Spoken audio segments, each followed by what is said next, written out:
Students, मैं हूं आपकी मैथ्स टीचर पूनम और आज का हमारा टॉपिक है एक्सरसाइज 8.4।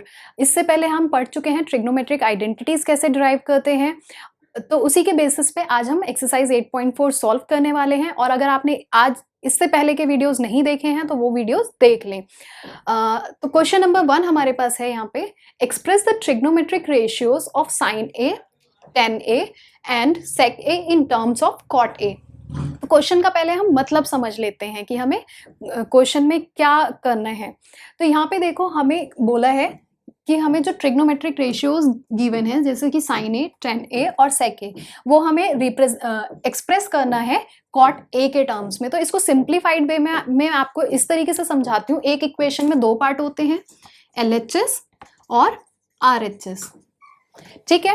अब यहाँ पे देखो, अगर मैं LHS, हमें पता है कि साइन ए है, तो मैं साइन ए को कुछ इस तरीके से यहाँ पे मतलब जो भी हमें RHS में वैल्यू मिलेगी वो हमें cot a के टर्म्स में मिलनी चाहिए। मैं ये नहीं लिख रही हूँ कि sine A equals to cot a है, बट हमें यहाँ पे जो वैल्यू मिल रही है वो cot a के टर्म्स में मिलनी चाहिए। अब ये 1 प्लस cot a भी हो सकता है, या 1 प्लस cot स्क्वायर a भी हो सकता है, या फिर ये अंडर रूट में भी हो सकता है, या अपॉन में भी हो सकता है। तो सेम वे हमें tan a और sec a के लिए भी फाइंड आउट करना है। तो चलते हैं आगे, क्वेश्चन सॉल्व करते हैं। फर्स्ट वैल्यू मैंने यहाँ पे ली है साइन a। साइन ए के लिए हम सॉल्व करेंगे तो पहली आइडेंटिटी मैं आपको रिकॉल करा देती हूँ। हमने आइडेंटिटी हमारे पास थी cosec square a equals to 1 plus cot square a। अब हमें यहाँ पे पहली चीज क्या ध्यान देनी है, जब हमने आइडेंटिटी डिराइव की थी तो हमने यहाँ पे थीटा लेके किया था, बट यहाँ पे हमें स्पेसिफिकली मेंशन है एंगल हमारे पास a है, तो हम a लेके ही सॉल्व करेंगे। तो cosec square a equals to 1 plus cot square a, ये हमारे पास आइडेंटिटी है। तो अब इस चीज को देखो, यहाँ पे हमें cosec का रिलेशन cot के साथ मिल रहा है यहाँ पे, बट हमें साइन के साथ चाहिए। तो मैं क्या कर सकती हूँ उसको निकालने के लिए, यहाँ पे मैं cosec a की अगर वैल्यू निकाल लूं तो हमें मिल जाएगा under root 1 plus cot square a। ये चीज सही है। अब यहाँ पे देखो, हमें साइन और cosec के बीच में रिलेशन पता है। क्या रिलेशन होता है? इनवर्स का रिलेशन होता है। That means cosec a equals to क्या मिल सकता है हमें? 1 अपॉन में साइन a मिल सकता है। तो मैं उस चीज को लिख सकती हूँ इस तरीके से, cosec a की जगह पे 1 अपॉन साइन a। नेक्स्ट यहाँ पे हमारा RHS वाला पार्ट सेम है, that means 1 plus cot square a। अब देखो, यहाँ पे मुझे वैल्यू चाहिए साइन a की, तो यहाँ पे हमारे पास साइन a जो है वो डिनोमिनेटर में है, लेकिन हमें न्यूमरेटर में चाहिए। तो हम उसको क्या कर सकते हैं, इस वाले पार्ट के नीचे अगर मैं 1 लगा लूं तो दैट मीन्स तब भी वैल्यू सेम है, कुछ भी चेंजेस नहीं हुए। अब हम इनवर्स तो पढ़ के आए हैं कि इनवर्स कैसे करते हैं, तो यहाँ पे 1 अपॉन साइन a का इनवर्स हमारे पास क्या आ जाएगा? That will be sine a। और इस वाले पार्ट का हम इनवर्स करेंगे तो हमें मिल जाएगा 1 upon under root 1 plus cot square a। तो अब देखो, हमें साइन a का रिलेशन मिल गया है cot a के साथ, तो हमें ये पहला, हमने साइन a को in terms of cot a express कर दिया है। नेक्स्ट हमें फाइंड आउट करना है tan a के लिए। तो tan a के लिए हमें एक रिलेशन पता है। tan a का रिलेशन क्या होता है cot के साथ? इनवर्स रिलेशन होता है। तो इसको हम लिख सकते हैं tan a equals to 1 upon cot a। तो हमें सेकेंड पॉइंट भी हमारा निकल गया है। तो अब हमें फाइंड आउट करना है sec a के लिए। तो यहाँ पे हम 2 फाइंड आउट कर चुके हैं, पहले ही 2 पॉइंट हम प्रूव कर चुके हैं, तो मुझे इस वाले पार्ट की जरूरत नहीं है। आप चाहे तो स्क्रीनशॉट ले सकते हैं या नोट डाउन कर सकते हैं। नेक्स्ट आइडेंटिटी हमारे पास है sec square a equals to 1 plus tan square a। तो इससे जस्ट पहले ही हमने रिलेशन फाइंड किया था, tan a के लिए लिखा था हमने 1 अपॉन में cot a, तो वही वैल्यू हम यहाँ भी पुट कर सकते हैं। दैट मीन्स इसको मैं लिख सकती हूँ cot स्क्वायर a। तो हमें कितना मिल गया? 1 प्लस 1 अपॉन में cot स्क्वायर a। किसके बराबर है? sec स्क्वायर a के बराबर है। तो यहाँ पे देखो, आगे मैं एलसीएम लेके सॉल्व कर सकती हूँ। तो यहाँ पे अगर मैं एलसीएम लेती हूँ तो दिस विल बी डिनोमिनेटर में cot square a, next cot square a plus 1। अब ये वैल्यू हमें किसके बराबर मिल रही है? अभी sec स्क्वायर a के बराबर है। तो मैं वैल्यू फाइंड कर सकती हूँ sec a की। sec a की वैल्यू मुझे मिल जाएगी, दैट मीन्स रूट आ जाएगा इधर वाले पार्ट पे, तो इसको मैं लिख सकती हूँ cot square A plus 1 upon में कॉट स्क्वायर ए। अभी ये बोथ पार्ट पे रूट है, तो अब हमें क्या करना है, हम इसको फर्दर सॉल्व कर सकते हैं। तो इसको हम कैसे सॉल्व करेंगे, सेक ए इक्वल्स टू, मैं पहले न्यूमरेटर और डिनोमिनेटर को सेपरेट करके लिख लेती हूँ ताकि आपको समझने में इजी रहे। Cot square A plus 1 upon में अंडर रूट कॉट स्क्वायर ए। अब यहाँ पे देखो, इस वाले पार्ट में हम ज्यादा कुछ सॉल्व नहीं कर सकते, लेकिन इस वाले पार्ट में हमारे पास रूट में कॉट स्क्वायर ए है। तो बेसिकली मैं आपको एक पॉइंट एक्सप्लेन कर देती हूँ। हमारे पास मतलब इसको हम इस तरीके से समझ लेते हैं, मेरे पास एक्स स्क्वायर है जिसके ऊपर रूट है। तो ये चीज हम पहले भी पढ़ के आए थे। रूट का मतलब क्या होता है, मतलब पावर हाफ है हमारे पास, तो दैट मीन्स एक्स की पावर स्क्वायर भी है और उसके ऊपर हमारे पास पावर हाफ है। तो अगर हम इस चीज को सॉल्व करते हैं तो हमें मिल जाता है 2 एक्स की पावर 2 इंटू 1/2।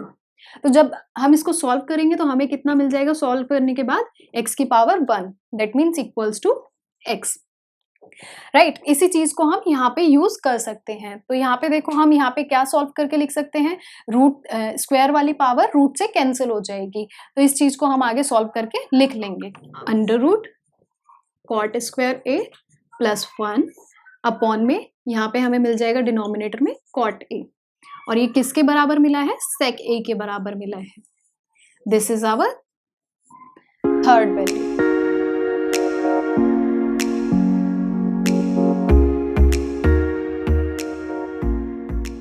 तो नेक्स्ट क्वेश्चन मैंने यहाँ पे लिया है प्रूव दैट। बेसिकली क्वेश्चन आप प्रॉपर रीड कर सकते हैं नीचे, बाकी यहाँ पे हमें क्या करना है, प्रूव करना है इस क्वेश्चन में। तो ये क्वेश्चन नंबर 5 है। क्वेश्चन नंबर 5 का मैंने 6th पार्ट लिया है। यहाँ पे हमें गिवन है under root 1 plus sine A upon में 1 minus sine A equals to sec A plus 10a। तो यहाँ पे हमें LHS में ये वाला पार्ट गिवन है और RHS में ये वाला पार्ट गिवन है। तो अब इस क्वेश्चन को करने के दो तरीके हैं, या तो मैं LHS वाला पार्ट सॉल्व करके RHS के बराबर प्रूव कर दूं, या फिर RHS वाला पार्ट से शुरू करूं और उसको LHS के बराबर प्रूव कर दूं। तो मैंने यहाँ पे LHS वाला पार्ट कंसिडर किया है और इसी को लेके मैं सॉल्व करूंगी। सॉल्यूशन, LHS हमारे पास गिवन है under root 1 plus sine A upon 1 minus sine ए। तो अब यहाँ पे देखो, हमारे पास रूट में गिवन है, तो रूट में जब भी हमारे पास कुछ टर्म्स रूट में गिवन होते हैं, उनको हटाने, रूट को हटाने के लिए हम क्या कर सकते हैं, रैशनलाइज कर सकते हैं। रैशनलाइज हम कैसे करते हैं, यहाँ पे हम समझ लेते हैं। ये हमारे पास 1 plus sine A upon 1 minus sine ए है। तो मैं यहाँ पे रैशनलाइज कैसे करूंगी, मैं एक ऐसा डिनोमिनेटर में जो टर्म है उस टर्म को यूज करके न्यूमरेटर और डिनोमिनेटर को सेम उससे मल्टीप्लाई करूंगी टर्म से। तो यहाँ पे देखो, यहाँ पे मेरे पास 1 माइनस साइन ए है, तो मैं इसको 1 प्लस साइन ए से मल्टीप्लाई करूंगी न्यूमरेटर में, सेम 1 प्लस साइन ए से मल्टीप्लाई करूंगी। तो जब भी हम रैशनलाइज करते हैं, जो भी हमारा डिनोमिनेटर में साइन होता है वो चेंज हो जाता है, जस्ट उसके ऑपोजिट साइन लेते हैं हम। यहाँ पे मेरे पास माइनस का साइन था तो मैंने प्लस का साइन ले लिया, अगर यहीं पे प्लस का साइन होता तो मैं माइनस का साइन लेके सॉल्व करती। तो अब देखो नेक्स्ट स्टेप क्या कर सकते हैं हम, यहाँ पे हमारे पास 1 प्लस साइन ए है, मल्टीप्लाई में 1 प्लस साइन ए है, दैट मीन्स स्क्वायर है ये हमारे पास 1 प्लस साइन ए का होल स्क्वायर है, अपॉन इस चीज को मैं लिख सकती हूँ, यहाँ पे मेरे पास a माइनस बी है, a प्लस बी है, तो ये वाला फॉर्मूला लगा सकती हूँ मैं, a minus B, a plus B हमारे पास होता है a square minus B square. तो यहाँ पे a वाला टर्म मैं लिख सकती हूँ, 1 का स्क्वायर इज 1, तो 1 लिख लिया मैंने, और साइन a का square, this will be sine square a। यहाँ तक हमने बहुत इजीली सॉल्व कर लिया है। अब आगे चलते हैं, यहाँ पे देखो, अब हम इसके बाद क्या कर सकते हैं, ये हमें, मैं इनको ब्रेक करके लिख लेती हूँ, न्यूमरेटर और डिनोमिनेटर को ब्रेक करके लिख लेती हूँ रूट को, 1 plus sine A whole square upon root 1 minus sine square A. यही हमारे पास गिवन है, इसको आगे सॉल्व कर लेते हैं। तो यहाँ पे देखो मैं आपको एक रिलेशन बताती हूँ, ये हमारे पास इसको इजी वे में हम क्या लिख सकते हैं, हमने आइडेंटिटी पढ़ी थी sine square A plus cos square A equals to 1। तो अगर मुझे सिर्फ कॉस स्क्वायर ए की वैल्यू फाइंड आउट करनी है तो मैं इस चीज को लिख सकती हूँ cos square A equals to 1 minus sine square A. ठीक है, तो यहाँ पे देखो मेरे पास 1 माइनस साइन स्क्वायर ए है, तो इसकी वैल्यू मैं कॉस स्क्वायर ए पुट कर देती हूँ, तो इस चीज को मैं ऐसे लिख लेती हूँ equals to under root 1 plus sine A whole square upon ये कितना मिल गया मुझे कॉस स्क्वायर ए मिल गया है अंडर रूट में। तो अब यहाँ पे देखो यहाँ पे हमारे पास पावर 2 है और रूट में है, तो ये कैंसिल आउट हो जाएगा, मैंने आपको पहले ही क्वेश्चन में बताया था, तो इस चीज को मैं लिख सकती हूँ 1 प्लस साइन ए अपॉन में सेम चीज हम यहाँ पे भी अप्लाई कर सकते हैं, तो this will be cos A. अब हमें पता है 1 प्लस साइन ए अपॉन में कॉस ए है, तो मैं डिवाइड कर सकती हूँ दोनों टर्म्स को, तो इस चीज को मैं लिख लूंगी 1 अपॉन में cos A plus sine A upon में कॉस ए। मैंने इनको ब्रेक करके लिख लिया है। अब देखो हमें पता है 1 अपॉन में कॉस ए क्या होता है सेक A plus sine A upon में कॉस ए हमारे पास होता है ten A, this will be 10a, और यही हमें प्रूव करना था, दैट मीन्स हमें RHS मिल गया है। ठीक है, तो LHS इक्वल्स टू RHS हमें मिल चुका है। तो अब चलते हैं नेक्स्ट क्वेश्चन पे।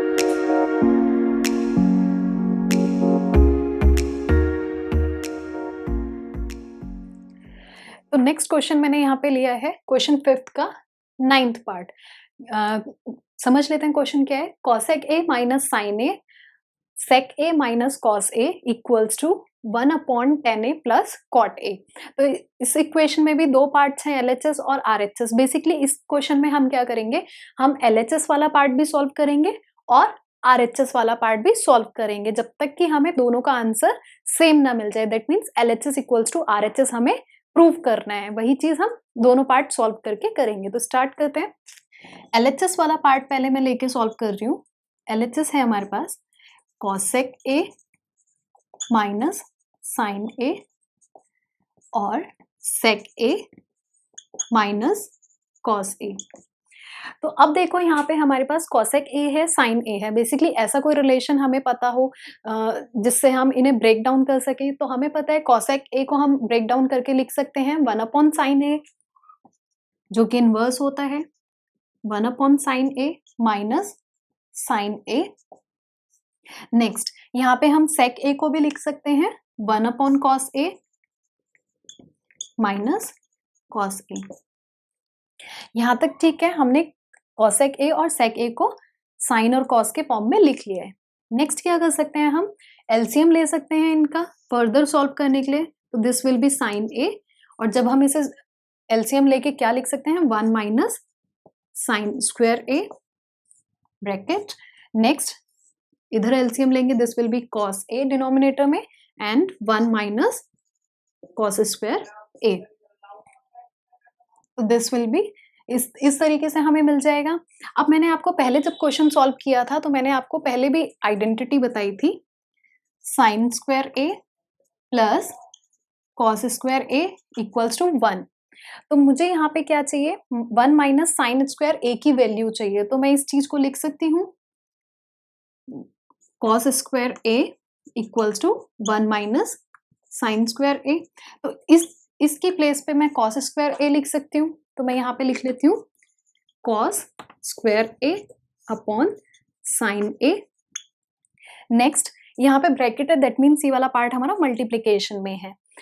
सेम चीज मैं इसको फर्दर कैसे लिख सकती हूँ, जब मुझे यहाँ पे 1 minus cos square A given है तो मैं इस चीज को लिख सकती हूँ sine square A equals to 1 minus cos square A. तो इस वैल्यू की जगह पे मैं साइन स्क्वायर ए पुट कर सकती हूँ, तो this is sine square A upon cos A. तो अब देखते हैं यहाँ पे हमारे पास कॉस स्क्वायर ए है और यहाँ पे हमें डिनोमिनेटर में भी कॉस ए मिल रहा है, तो मैं इनको कैंसिल कर सकती हूँ। तो यहाँ पे कितना बच जाएगा, ये पावर मेरे पास कैंसिल हो जाएगा, दैट मीन्स मेरे पास अब cos A बच गया है। सेम वे मैं इधर भी कर सकती हूँ, डिनोमिनेटर में sin A है और इधर sin स्क्वायर A है, तो ये पावर कैंसिल हो जाएगा, तो मेरे पास रिमेनिंग क्या बच जाएगा, cos A sin मल्टीप्लीकेशन में sin A। तो इस चीज को मैं लिख सकती हूँ cos A sin A। तो LHS हमें क्या मिल गया है, LHS मिल गया है हमें इस केस में cos A sin A। तो अब यहाँ इससे ज्यादा हम इसको सॉल्व नहीं कर सकते हैं, तो अब मैं क्या करूंगी, मैं RHS वाला पार्ट कंसिडर करूंगी और उसको सिंप्लीफाई करते हैं। तो चलते हैं आगे, आप यहाँ तक स्क्रीनशॉट ले सकते हैं।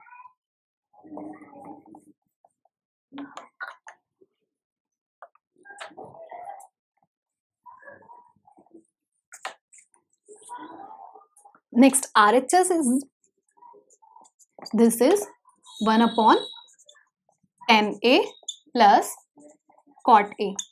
तो पहले क्वेश्चन में मेरे पास जब cosec A और sec A था तो मैंने उनको क्या करा था, साइन और cos के फॉर्म में चेंज कर लिया था। सेम चीज मैं यहाँ पे भी कर सकती हूँ, tan A की वैल्यू मैं पुट कर सकती हूँ sin A अपॉन में cos A, और cot A की वैल्यू भी मैं उसी तरीके से पुट कर सकती हूँ। तो लिख लेते हैं इसको 1 upon sin A upon cos A plus cos A upon sin A। सही है, यहाँ तक हमने बस वैल्यू साइन और cos के फॉर्म में ब्रेक कर लिए। तो इसको फर्दर लिख सकते हैं 1 अपॉन, यहाँ पे देखो हमारे पास एलसीएम ले सकते हैं हम डिनोमिनेटर में, तो this will be sin A cos A। अब यहाँ पे हमारे पास cos A गिवन है, दैट मीन्स हम किससे मल्टीप्लाई करेंगे, न्यूमरेटर पार्ट में sin A से मल्टीप्लाई करेंगे, तो this will be sin square A plus next term will be cos square A। तो अब देखो यहाँ पे हमें क्या मिल गया है, 1 upon sine square A upon cos sin A cos A। तो फर्दर इसको हम कैसे सॉल्व करेंगे, यहाँ पे मैं लिख सकती हूँ इक्वल्स टू 1 अपॉन में 1 लिख सकती हूँ, मैंने इसको फ्रैक्शन में बना लिया, पहले भी हमने क्वेश्चन इस टाइप के सॉल्व करे थे। और ये वाला पार्ट क्या होगा, sin A cos A हमारा कहाँ ऊपर चला जाएगा, sin A cos A upon this will be sin square A plus cos square A। Multiply करने पे हमें मिलेगा sin A cos A upon sin square A plus cos square A। अब हमें पता है sin square A plus cos square A हमारे पास identity होती है, इक्वल्स टू 1 होता है, तो दिस विल बी डिनोमिनेटर में 1 मिल जाएगा हमें और न्यूमरेटर में हमारे पास बच जाएगा sin A cos A। तो इसको फर्दर लिख सकते हैं हम sin A cos A। तो ये हमें RHS मिल गया है।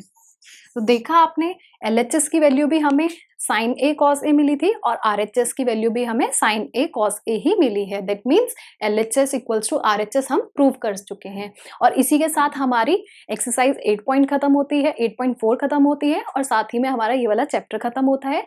नेक्स्ट क्लास में हम डिस्कस करेंगे सम एप्लीकेशंस ऑफ ट्रिग्नोमेट्री।